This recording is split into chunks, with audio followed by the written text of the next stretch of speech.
What's up everyone, and welcome back to the channel.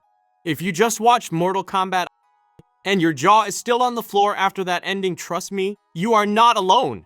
Because this movie swings in its final act. We got massive betrayals, brutal fights, shocking character losses, and some huge setups for where this franchise could go next. So today, we're breaking down the ending, talking about the biggest moments, and discussing what it all could mean moving forward. And yes, from this point on, we are going full spoiler discussion. So if you haven't seen the movie yet, now is your chance to back out. Alright, let's get into it. So by the time we reach the final act of the movie, the situation has completely spiraled out of control for Earthrealm. Shao Kahn is no longer just a physically dominant villain, he's become something much worse. After obtaining the Amulet of Shinnok, he essentially turns himself into a near unstoppable force powered by dark magic, and the movie really sells how dangerous this makes him. Up until this point, the heroes still believed they could beat him through combat alone. But once the amulet comes into play, it becomes obvious that brute force isn't going to work anymore. Every attack against Shao Kahn feels meaningless because the artifact keeps restoring his strength and protecting him. The film basically tells us, this isn't a battle you win by overpowering him. You have to destroy the source of his power first. At the same time, Raiden is barely holding himself together. The movie makes it clear that he's exhausted, weakened, and running out of options. But even in that state, he still manages to make one final desperate play by sending Johnny Cage and Kano into the Netherrealm, which is honestly one of the most unexpected pairings in the entire movie, and somehow, it works.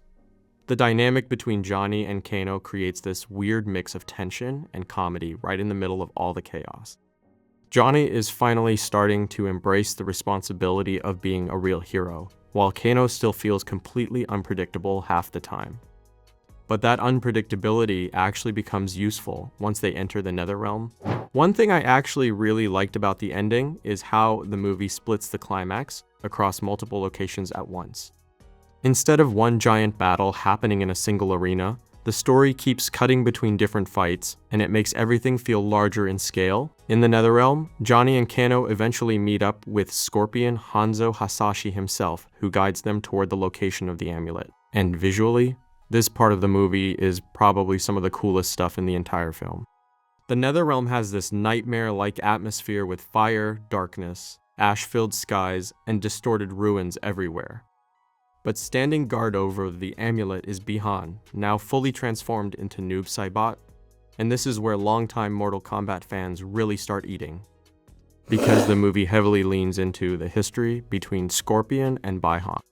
Their rivalry has always been one of the franchise's biggest storylines, and the film finally gives them a full confrontation with the emotional weight it deserves. At the same time, Johnny Cage and Kano are forced to deal with Saibot, the shadow clone extension tied to Bi-Han's powers. And surprisingly, the movie gives Kano some genuinely useful moments here instead of making him comic relief the entire time. But then comes one of the biggest surprises of the ending. Jade switches sides. Up until this point, her loyalty has been questionable, and the movie keeps teasing that she may not fully believe in Shao Kahn's role anymore. During the battle, she finally turns against Outworld and helps the Earthrealm fighters reach the amulet. It's a huge turning point because once the artifact is destroyed, Shao Kahn immediately starts losing the protection that made him nearly invincible, and the moment that happens, everything changes. Meanwhile, in Edenia, Liu Kang and Sonya Blade are fighting Shao Kahn directly, while the Netherrealm mission is happening simultaneously. And honestly, the movie makes Shao Kahn feel terrifying here. Every scene with him has this overwhelming energy where it feels like nobody can actually stop him. Even Liu Kang, arguably Earthrealm's strongest champion, struggles badly against him once the fight escalates. Sonya tries to help keep Kahn distracted while Liu Kang searches for an opening, but the film makes it very clear that Shao Kahn is willing to break every rule possible to win. He's not fighting honorably, he's fighting to completely dominate Earthrealm, and visually, the fight itself is massive. The environment around them is literally collapsing as the battle continues. Fire everywhere, shattered structures, debris flying across the battlefield, it feels like the end of the world. Then the movie delivers another brutal moment when Liu Kang appears to take a fatal blow during the fight, and for a second, it genuinely feels like the movie is about to kill off one of the franchise's most iconic characters. But while Liu Kang is down, the film shifts focus toward Kitana, and this is honestly where her storyline fully pays off. Throughout the movie, Kitana has been caught between two worlds. She has ties to Outworld, but she also clearly understands how corrupt and destructive Shao Kahn truly is. And after learning more about what happened to her father, that internal conflict finally reaches its breaking point. So in the final confrontation, Kitana completely turns against Shao Kahn, and the movie treats this as instead of standing in the background while the male characters handle everything, Kitana becomes the deciding factor in the battle. She steps forward as one of Earthrealm's final remaining fighters and directly challenges Kahn herself.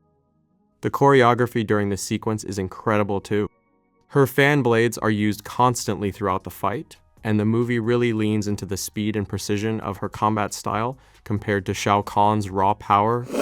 And eventually, after everything that's happened, Kitana lands the finishing blow. It's brutal, it's emotional, and honestly, it feels earned, because this isn't just about defeating a villain. For Kitana, this is personal revenge, liberation, and redemption, all happening at once. Now we need to talk about the character losses in this movie because Mortal Kombat definitely does not play it safe. The biggest shock early on is Cole Young, and what makes it surprising is how early it happens. Most people probably expected Cole to survive all the way to the end again, because he was basically positioned as the main protagonist in the first film. But instead, the sequel removes him much earlier than expected, immediately telling the audience that nobody is protected this time around. Jax is another major loss that hits pretty hard emotionally. His death scene has been getting a strong reaction from audiences because he's one of the more grounded and honorable characters in the franchise. Kung Lao also dies during the tournament portion of the story, which becomes incredibly important later because Liu Kang specifically references bringing back the fallen fighters. And that's where things get really interesting, because Liu Kang doesn't exactly die in a normal way. Instead of simply collapsing after his injuries, he slowly dissolves into glowing embers before disappearing completely. And before fading away, he leaves behind one final message that clearly sets up the future of the franchise. This is not the end, it's only the beginning. Which sounds exactly like the kind of line that tells us the Netherrealm is about to become a major focus moving forward. So that was the ending of Mortal Kombat fully broken down. The movie definitely takes some big swings, introduces some major changes to the franchise, and leaves the future wide open for whatever comes next. But now I want to hear from you guys. What did you think of the ending? Which fight was your favorite? And do you think Liu Kang is actually bringing everyone back in Mortal Kombat 3? Drop your thoughts in the comments below. And if you enjoyed this breakdown, make sure to like the video, subscribe to the channel, and turn on notifications so you don't miss future Mortal Kombat coverage when more news drops. Thanks for watching, and I'll catch you guys in the next one. Stay dangerous,